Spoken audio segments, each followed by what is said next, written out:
if someone wanted to be an astronaut, take us from there. How does one end up becoming an astronaut? Okay, well, I think the first thing that one needs to have is the very, very, very strong desire to become an astronaut. This seems simple, but you really want it badly.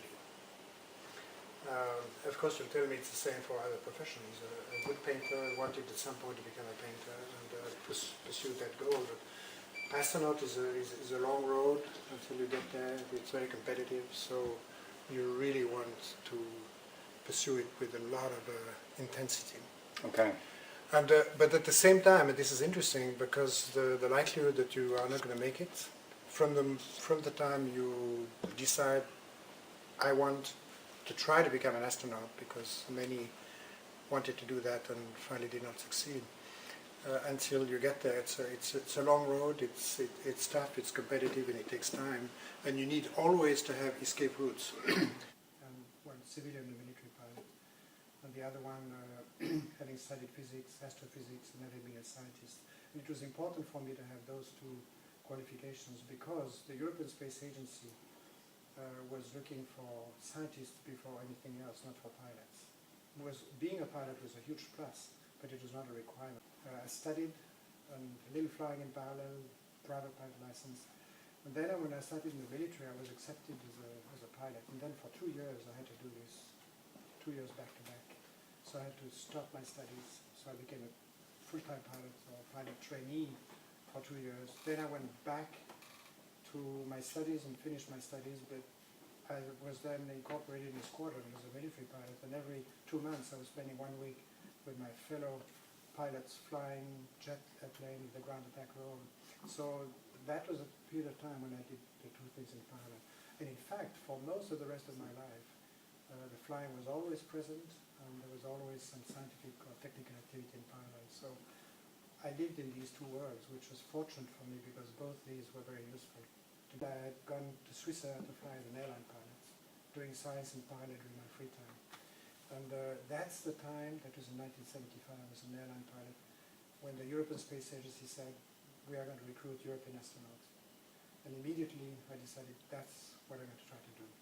And then I left Switzerland to do that. I was an airline pilot at that time, which was a big surprise for Switzerland because I never had an airline pilot who succeeds and becomes a co-pilot on the DC-9 and on its way to become a commander, but leaves the company. That I did. To be a fully trained astronaut, you need to have reasonable knowledge in science, in medicine, in engineering, and in flying. Okay. So engineering for me came later. I learned a lot about engineering. Of course, as a scientist, the step to engineering is not a huge step because engineering is the application of science to do things, whether it's mechanical or electrical or in information engineering. So it was not a huge step, but I still had to learn a few skills of the engineer, and I learned this in my astronaut training. And of course, a lot of my knowledge of physics was extremely useful in my training. On one hand, to learn engineering, and also to understand the physics of space travel. You know, space travel is finally on a trajectory which is determined on the basis of the laws of Newton, and this is really in the heart of physics, the laws of Newton. And the way things behave in a spaceship, the absence of gravity, and how things behave in a spaceship in the absence of gravity. This is all according to the laws of physics, which I had a good master of. So, in fact, I did my homework before the interviews, and I think this was a huge factor in success. And that's a lesson for life. You do your homework when you have any important step in your, whether it's private or professional life, mainly professional in terms of homework. You do your homework and then you are more likely to succeed. You were studying how much in a day as you were doing your homework? Well, take us through an average day of that application process. Well, these were pretty long days, and there were days and weekends. Of course, I had a job at the same time, so I could not spend all my time doing my homework. But this homework was taking at least 2 or 3 hours a day. Okay. For a good 4 to 6 months preparation for the interviews. Is there a book that you were preparing with? Were many books No, in your library? there were a large quantity of books that I was going through, specifically in areas that were not mine. And I had little notebooks and I was taking notes. For me, a way to learn is to take notes because it captures my attention, and I have much better retention if I write down So things. you would rewrite your notes? I was looking at books and I was writing summaries and the things I wanted to remember. And before the interviews, I was going through my notes again in the days before the interview, so I could refresh my memory in these areas where I was not really an expert, typically medicine and physiology and biology, which were not my areas. But I knew in the interviews they were going to ask questions about it. Okay. And they did. What is hemoglobin, Mr. Nicollier?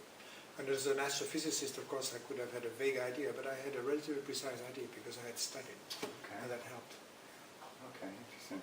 And so when you were, let's take a snapshot in time. The Hubble is the as you're going Yeah, through of course, this is much later. Sure. This is about 15 years later, but then... At that point, you had almost 500 hours in space at that point? Or? No, I've only had... when I went to Hubble? No, Yeah. this was my second mission, so I had about 10 days. So yeah, about 250 hours in space. And my second flight was a visit to Hubble, and we trained for a little more than 1 year for that mission. And I knew the shuttle quite well already because that was a requirement prior to your first mission. Although for my second flight, the flight to Hubble, I was flight engineer on board, so I had somewhat higher responsibilities about the shuttle system than I had on my very first flight. But that I needed to brush up my knowledge on the shuttle operation, but specifically we had to learn about Hubble itself. Okay. Because when you go to visit a spacecraft and you work on it, you need to know it quite well. To do what you are supposed to do, but also to think about what you do in case things don't work. Then it's your knowledge of the system that helps you find the right path so that you still reach success.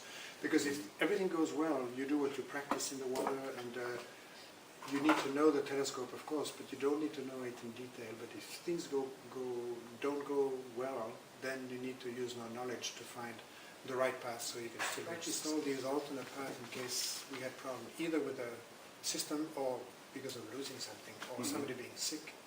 If one crew member is incapacitated, what do?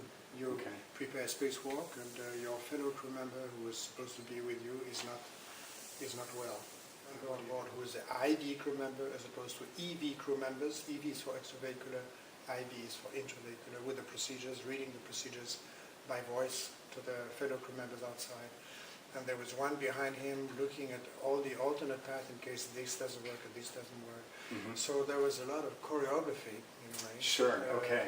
And we worked, of course, as a team, and again with the idea that we want to have success on this mission. I'm curious, in that group of astronauts, you stood out, everyone stands out for a different skill, yeah? Different talent in that group. Yeah. What were you known as in that? What did they rely on you Well, for? one area where I think is a good point, because each of us, because there's a very wide spectrum of expertise, and each of us has to become a little bit better than the others in one given area. Yeah. For me, robotics is one area where I made some steps forward ahead of my friends. In fact, we designed, together with Jean-François Claude, a French astronaut, some techniques and terminology for the robotics which really helped the whole community. So that's one area where each of us has to have an area where he or she is the expert, and the others come to me or to her, whoever, reach that higher level of expertise in a given area. But you were extremely considerate. And so when you consider what it takes for a man to come up into space, how he can handle the functions of a family, you would be able to take that exact same process and your relationships. Would you agree? Yeah, I try to, yes. Yeah, I do. you out? What was the most stressful part for Well, you? it's just it's living at 1,000 kilometers an hour. It's Yes. What were your hours like? What time did you start? well, of course, it varies. It depends on the time to the launch. When you are 6 months to launch, it's pretty heavy, the training, but it's not extremely heavy.